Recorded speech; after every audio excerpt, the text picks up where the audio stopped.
Selamat bertemu kembali para siswa SMA MA kelas 12. Sekarang kita sampai ke menyetarakan redoks ya. Pada pertemuan pertama kita sudah membahas tentang menyetarakan reaksi redoks pada kondisi asam. Kemudian pada pertemuan kedua menyetarakan reaksi redoks pada kondisi basa. Nah, kali ini kita akan mengambil soal dari seri KSN Kimia yang berkaitan dengan menyetarakan redoks. Ada dua ya. Kita mulai dulu dengan menyetarakan redoks 1 ya. Soal pertama kita ambil dari OSK 2017 dan seperti biasa buku panduan kita adalah Maestro Martin Kanginan ini Kimia kelas 12 belum terbit ya. Jilid 3 yang sudah terbit adalah jilid 1 dan 2. Tapi ini diambilkan dari naskah saya yang sedang dipersiapkan untuk terbit tahun ini. Oke, kita lihat dulu soalnya. Diambil dari OSK 2017, setarakan setengah reaksi berikut. Jadi hanya setengah reaksi saja, ya. Kalau tidak diberitahukan, maka biasanya itu suasana asam. Ya, karena yang mayoritas yang banyak memang suasana asam. Suasana basa itu hanya sedikit saja. Pertanyaan pertama, berapa mol elektron terlibat untuk 1 mol ClO3-. Jadi kalau ClO3-nya ini kita ambil 1 mol, berapa mol elektron yang terlibat? Oke. Kemudian yang pertanyaan B sih sama dengan pertanyaan A ya, bisa Anda jawab. Manakah spesies yang mengalami reduksi? Ya, jelaskan. Jadi langkah pertama, Anda sudah tahu pertama kita tulis dulu reaksi yang mau kita sederhanakan itu apa. Ya, yang mau kita cari, yang mau kita setarakan, yaitu ClO3- menjadi Cl2. Ini hanya setengah reaksi ya. Langkah berikutnya, kita samakan yang tidak ada oksigennya. Jadi Cl di sebelah kiri ada 1, di sebelah kanan ada 2. Ya. Sehingga ini kita kalikan 2, supaya Cl-nya seimbang.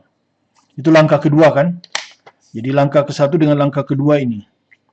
Kemudian langkah yang ketiga, ya, kalau kita tulis lagi, ini sudah 2 ya. Langkah ketiga, yang kita samakan oksigennya sekarang. Ya, oksigen setelah itu hidrogen. Nah, di sini kalau Anda perhatikan, oksigennya ada 6 ya. Ini kalau Anda perhatikan oksigennya ada 6. 2 kali 3 ya, jadi ada 6. Sementara di sini nggak ada. Berarti di sini harus ditambah 6H2O. Ya. Jadi perhatikan ditambah 6H2O karena di sini oksigennya ada 6. Ya. Nah, kemudian ini jadinya hidrogennya ada 12. Maka di ruas kiri juga harus ada 12 dan dia diseimbangkan dengan 12H+ kelebihan asam ya. Oke, itu langkah yang ketiga. Ya. Nah, sekarang langkah yang keempat itu menyeimbangkan muatan di ruas kiri dan di ruas kanan dengan elektron ya. Yang lebih positif akan kita tambahkan elektron. Ya, sekarang kita lihat ini ya. Ini ada berapa muatannya di ruas kiri? Min ya, muatan min 2 ya. ClO3 ini ini. Ini min 2. Oke, min 2 ditambah 12. Jadi berapa ini? 10 ya. 10 muatannya. Di ruas kanan 0. Nah, Anda perhatikan 0 di sini 10, di sini berarti lebih positif, maka di sini harus jadi 0 kan? Supaya jadi 0 dikurangi 10 kan? Ya, jadi ini harus jadi 0 dikurangi 10. Ya, supaya dia sama dengan 0. Dikurangi 10 itu artinya di sini ditambah 10 elektron. Oke, ditambah 10 elektron ya. Oke, langkah keempat. Ya. Nah, langkah kelima kita tidak perlu ya, karena ini kan reaksinya hanya 1, jadi nggak perlu. Jadi Anda perhatikan di sini. Kita udah dapat reaksi lengkap, ini sudah reaksinya ya. Dan ini Anda sudah tahu elektronnya di sebelah kiri, berarti reaksi ini reduksi. Ya, reaksi ini reduksi. Ya. Jadi jelas pertanyaan B bisa kita jawab langsung. Spesies mana yang mengalami reduksi? Spesies yang mengalami reduksi adalah ClO3-. Jadi yang mengalami reduksi itu ini. Ya, ini yang mengalami reduksi.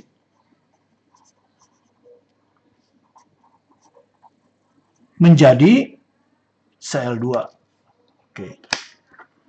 Jadi pertanyaan B udah kita jawab, pertanyaan A sekarang. Di sini mol elektron itu yang ini ya.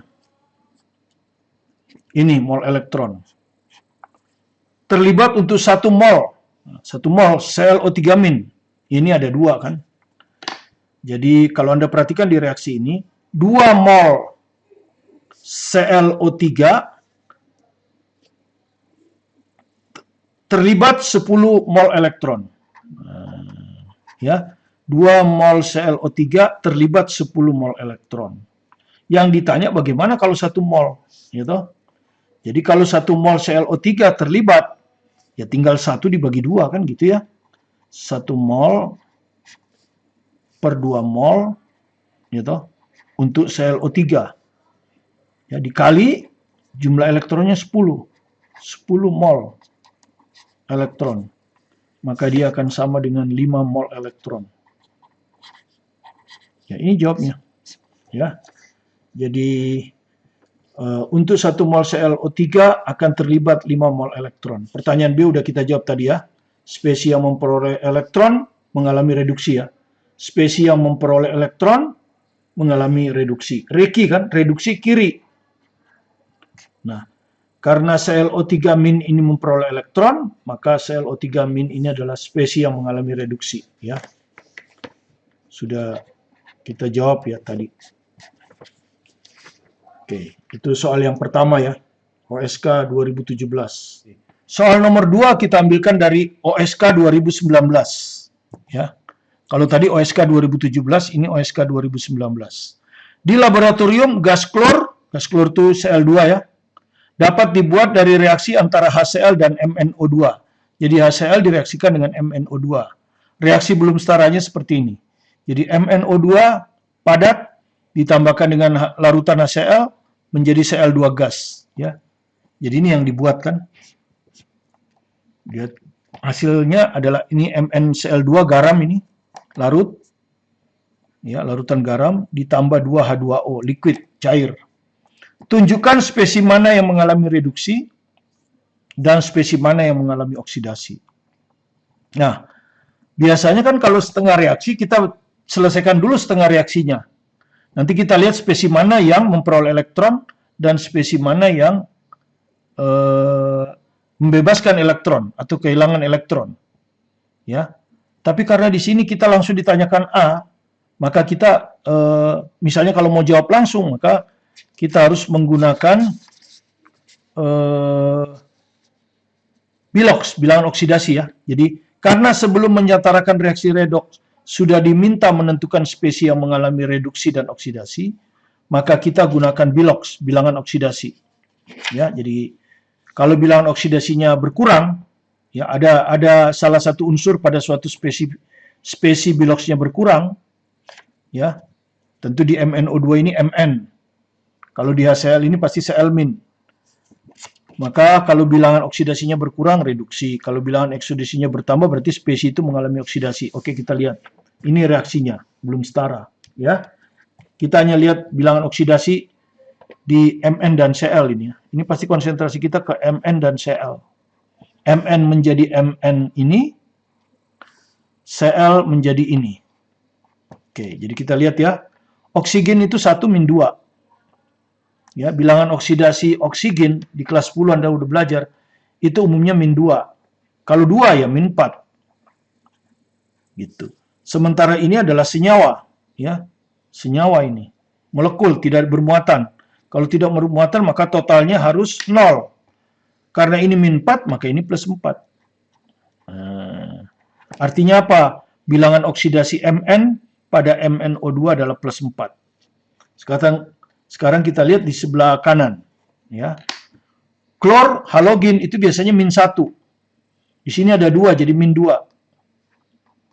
Berarti Mn ini, karena ini juga adalah senyawa, netral, maka kalau dijumlahkan biloxnya harus 0. Kalau ini -2, maka ini harus +2.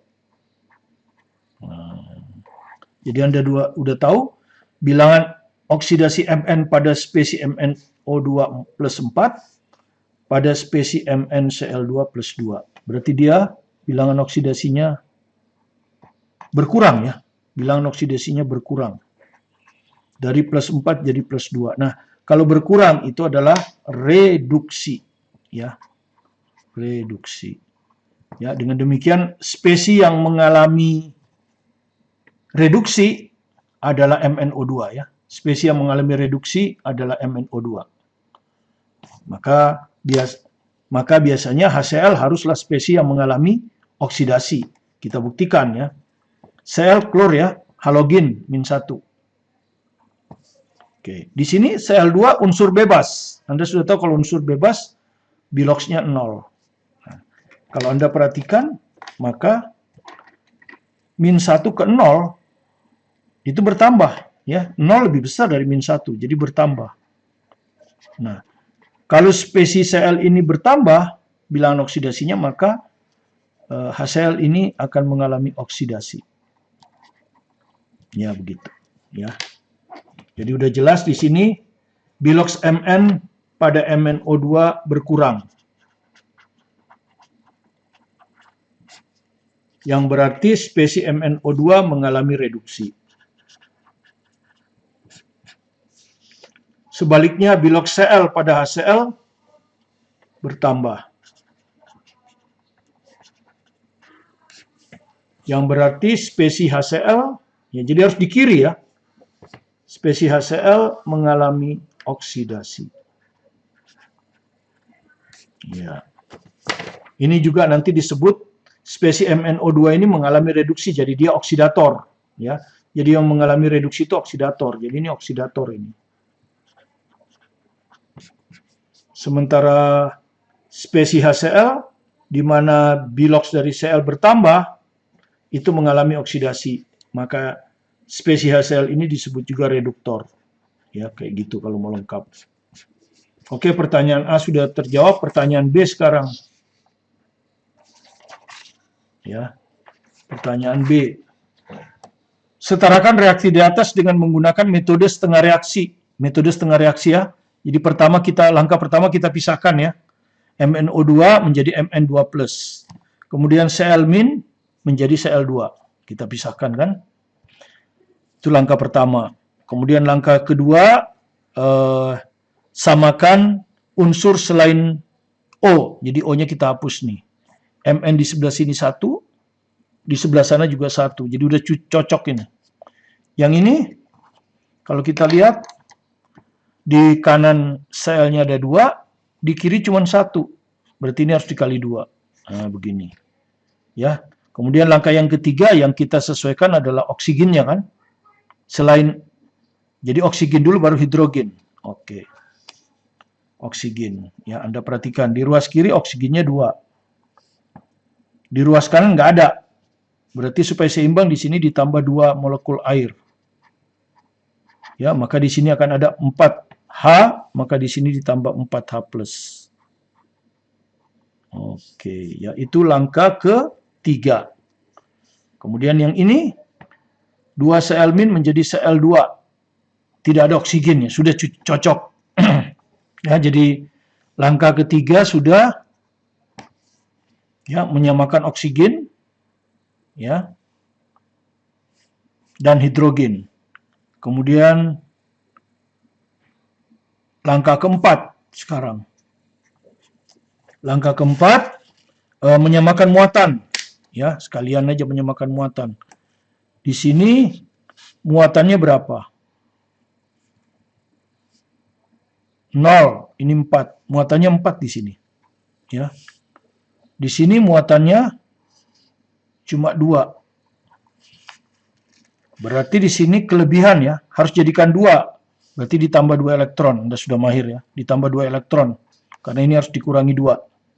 Ditambah 2 elektron. Ya. Makanya Anda lihat di sini adalah mengalami reduksi. Tadi udah betul kan? MnO2 mengalami reduksi ya. Makanya ini reduksi. Sekarang 2 Cl-, di sini -2. Di sini 0. Ya. Berarti di sini harus ditambah 2 elektron supaya jadi -2. Ya, supaya jadi min 2 kan. Oke. Itu langkah keempat, ya. Langkah kelima, kita samakan jumlah elektron di reaksi pertama dan reaksi kedua. Di reaksi pertama jumlah elektronnya 2, di yang kedua 2 juga. Jadi sama, kalau sudah sama ya nggak perlu dikalikan. Ya. Ya sudah, langsung aja dijumlah. Ya, ataupun kalau Anda mau kalikan 1 kan, nggak ada gunanya kan. Ini kali 1, ini juga kali 1. Ya. Oke, jadi tinggal Anda jumlahkan semuanya. Jadi ini MnO2 ditambah 4H+, elektronnya sudah hilang ya. Di ruas kiri ditambah 2 Cl-. Di ruas kanan Mn2+ plus Cl2 plus 2H2O. Ya, oke. Nah, tapi perhatikan reaksinya. Di sini harus jadi HCl ya. Di sini harus jadi HCl. Anda sudah tahu HCl itu didapat dari H+ ditambah Cl-. Ini akan jadi HCl. Sesuai dengan keinginan kita di sini, di soal. Masalahnya di sini 4, di sini cuma 2. Padahal kan harus sebanding kan? Maka artinya di ruas kiri harus kita tambah 2 Cl-. Nah, jadi di ruas kiri ini harus kita tambah 2 Cl- ini. Gitu. Supaya dia jadi 4 ya, kalau kita jumlahkan kan maka dia akan jadi 4H+ ditambah 4 Cl-. Nah, inilah yang akan menjadi 4 HCl. Ya. Cuman jangan lupa, kalau di ruas kiri kita tambah 2 Cl-, maka sesuai dengan rumus matematik, di sebelah kanan juga akan jadi 2 Cl-. Nah, Anda sudah tahu jadi apa ini? Yang dikehendaki di sebelah kanan ini bukan Mn2+, tapi MnCl2. Nah, ini adalah MnCl2 ini. Ya. Jadi kalau Mn2+, kita tambah dengan 2 Cl-, maka itu akan jadi MnCl2. Garam. Ya. Jadi klop sudah, ya. Sudah klop. Ini ditambah 4 HCl, ini ditambah MnCl2 ya. Nah, sudah klop. Ini tetap, ya. Ini tetap. Ya, inilah hasilnya. Ya, inilah hasilnya. Inilah reaksi yang sudah setara. Ya. Pertanyaan B ini sudah terjawab. Ya. Nah, sekarang pertanyaan C. Bila reaksi di atas, reaksi ini maksudnya kan, berlangsung sempurna. Sempurna. Artinya apa berlangsung sempurna? Di sebelah kiri habis, di sebelah kanan semua terbentuk.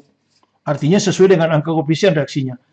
Kalau ini 1 mol, ini 4 mol, 1 mol, 1 mol, 2 mol. Gitu ya. Tentukan massa larutan HCl ya, yang diperlukan untuk menghasilkan Cl2 sebanyak 2,50 gram. Nah, bagaimana kalau Cl2-nya hasilnya ini 2,50 gram? Berapa massa larutan HCl ini yang diperlukan? Ya, kalau larutan HCl itu 36% massa. Maksudnya apa? 36% massa itu massa dari HCl murni. Sisanya air kan? Ya, sisanya air. Di larutan itu kan terdiri dari zat terlarut, Anda sudah belajar ya di sebelumnya. Larutan itu terdiri dari ya. Larutan itu terdiri dari terlarut, ya, terlarut ini yang kecil. Nah, kalau larutan HCl, berarti yang terlarut ini HCl. Kemudian ada pelarut. Pelarutnya ini kalau nggak dikasih tahu air, gitu. Ini sebagian besar. Jadi kalau dia bilang 38%, itu artinya kalau kita ambil larutan ini 100 gram, kalau kita ambil 100 gram ya, berarti HCl-nya hanya 38 gram. Sisanya itu air, 62 gram. Gitu loh maksudnya ya, 38% massa itu. Kalau larutannya kita ambil 100 gram HCl, maka HCl-nya cuma 38% kali 100 gram alias 38 gram. Ya. Nah, sekarang kita akan hitung bagaimana kalau Cl-nya cuma 2,50 gram. Ya, HCl ini, Cl2 ini. Maka yang kita inginkan kan HCl, tapi reaksinya kan bukan gram, tapi mol. Maka Cl2 ini harus kita bawa ke mol. Anda sudah tahu kalau dibawa ke mol itu kan harus dibagi Mr dari Cl2. Nah, Mr Cl2 itu kan kalau 1 Cl 35,5, kalau 2 berarti 71 kan. Ini 71 gram per mol. Jadi kita bagi 71 gram per mol, supaya jadi mol kan gitu. Gini. Jadi Cl2-nya adalah, gramnya hilang kan? Molnya naik. Jadi Cl2-nya ada 2,5 per 71 mol. Nah, kalau Cl2-nya 2,5 per 71 mol, berarti dia perlu HCl berapa? HCl murni nih ya, yang tidak ada pelarutnya. Perlu HCl berapa? Nah, tinggal pakai koefisien kan? Cl2 koefisiennya 1, HCl koefisiennya 4. Jadi HCl-nya adalah 4 per 1, ya toh? Koefisien HCl per koefisien Cl2. 4 per 1 kali ini 25 per 71. Nah, kalau kita hitungkan, ini 4,25 ya, 2,5. 4 kali 2,5, ini bukan 25 ya, 2,5. 4 kali 2,5 itu 10. Jadi HCl yang diperlukan, HCl murni ya, itu 10 per 71 mol.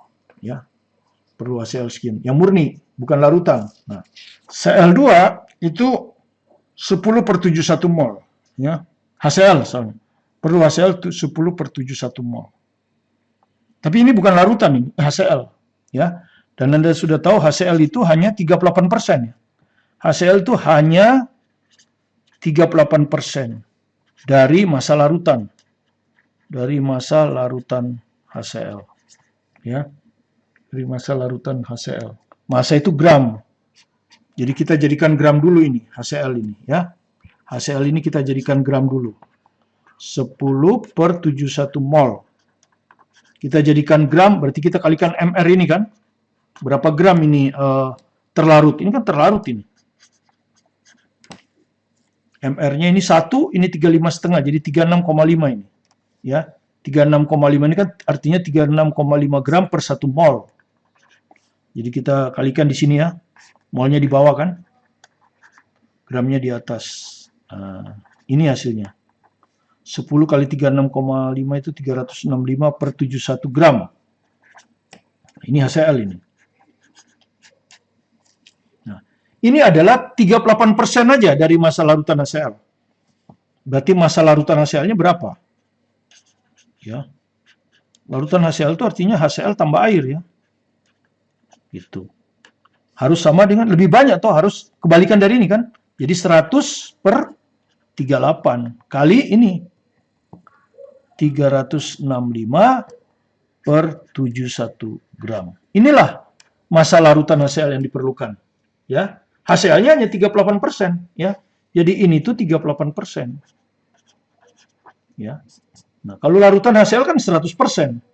Ya, jadi 100 per 38 kali itu, ya. Nah, tentu Anda pakai kalkulator kan? Ini kalau Anda pakai kalkulator 14,28 gram, ya. Larutan HCl. Ingat di KSN Kimia itu boleh pakai kalkulator, ya. Boleh pakai kalkulator. Jadi terakhir baru kita hitung, ini kali ini begini, kali ini pakai kalkulator ya. Di KSN Kimia boleh, kalau SBMPTN nggak boleh. Ini kan bukan soal SBMPTN, soal KSN. Ya, ya kalau nggak bisa pakai kalkulator ya kita kalikan biasa kayak anak SD. Ini dikalikan ini, terus dibagi. Ya, ya begitulah soal dari OSK 2017 untuk topik penyetaraan reaksi redoks. Jadi setiap topik kita akan cari soal SBMPTN-nya, UTBK-nya, soal dari luar negeri, soal UN-nya kita cari, dan terakhir kita buat seri KSN-nya. Ya, tapi tetap konsepnya sama. Ya, tentu kesulitan soalnya yang berbeda. Nah, kalau Anda sudah biasa dengan soal mulai dari mudah sampai sukar, Anda tidak akan mengalami kesulitan ikut tes apa saja. Ya, pasti Anda bisa lulus. Oke, terima kasih Anda telah belajar dari video pembelajaran ini. Jika Anda merasa ada manfaatnya, silakan di-subscribe, like, komen, dan share ke teman-teman untuk belajar bersama. Tetap semangat belajar mandiri di rumah, fokus pada tujuan Anda untuk selalu mendapat nilai-nilai ulangan yang sempurna, sehingga nilai raport Anda juga sangat baik. Anda bisa diterima di perguruan tinggi yang Anda kehendaki sesuai dengan cita-cita Anda.